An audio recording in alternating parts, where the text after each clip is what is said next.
My name is Scott Hicks. I'm Director of the Teaching and Learning Center at UNC Pembroke.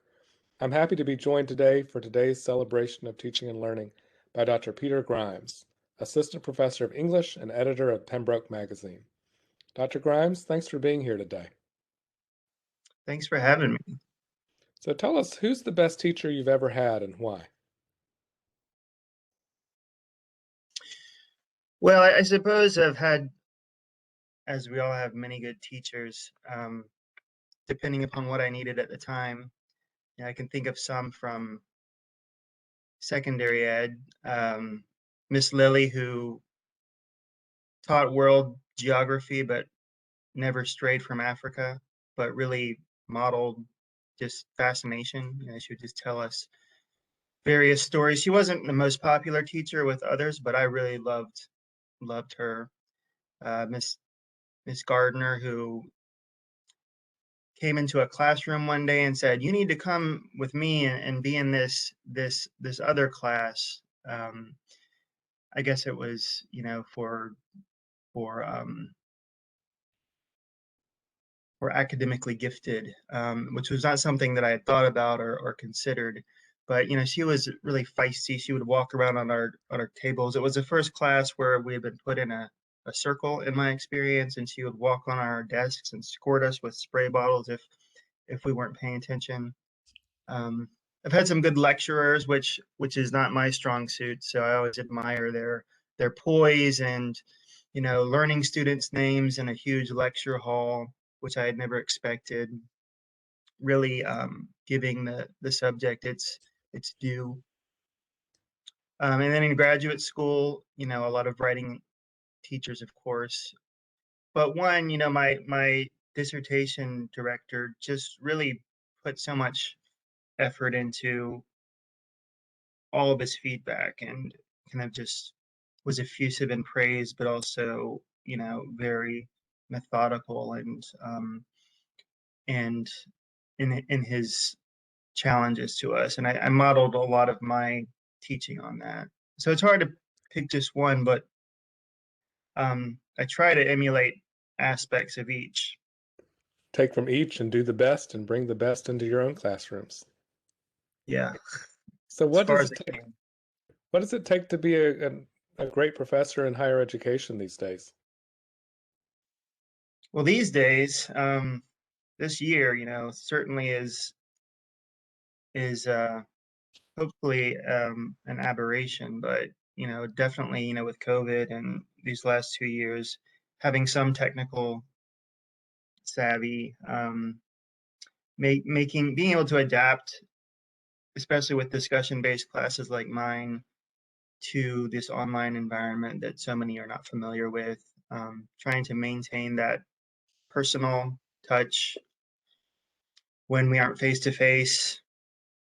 I've made a lot more use of discussion boards, which are certainly not, high tech, cutting edge technology, but they work really well for me with writing enriched courses.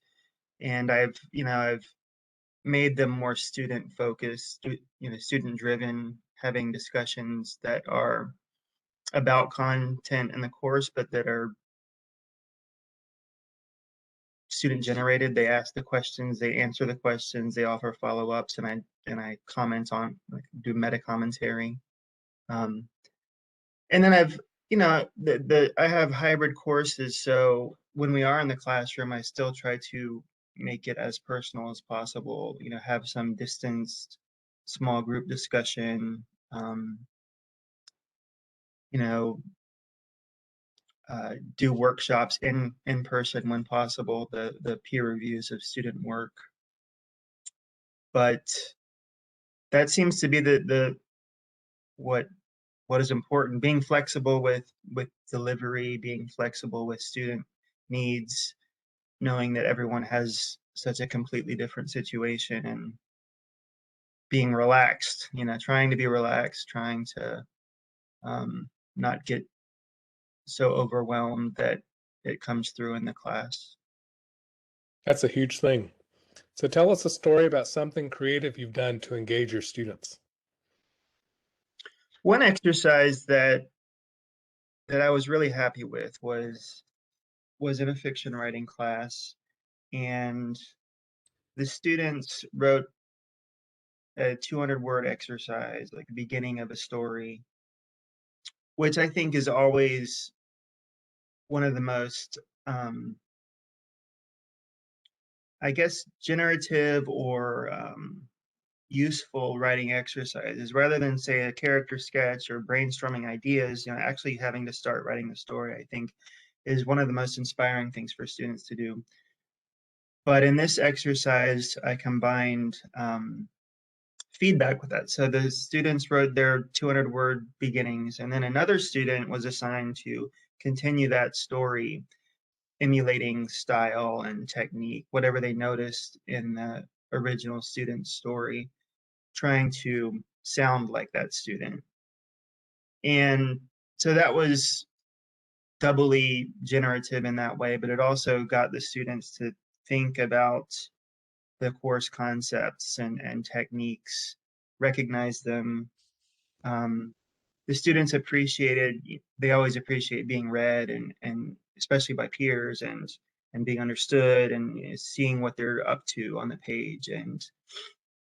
And so that conversation that they had afterward had that aspect, but also I think that it was useful for them to learn what their own techniques were that they weren't aware of or their own styles. So that combined a lot of features of good writing exercises for me. Thank you for joining us today, Thanks for having me. This was and good luck fun. for the rest of your spring semester 2021. You too. Thank you. Thanks.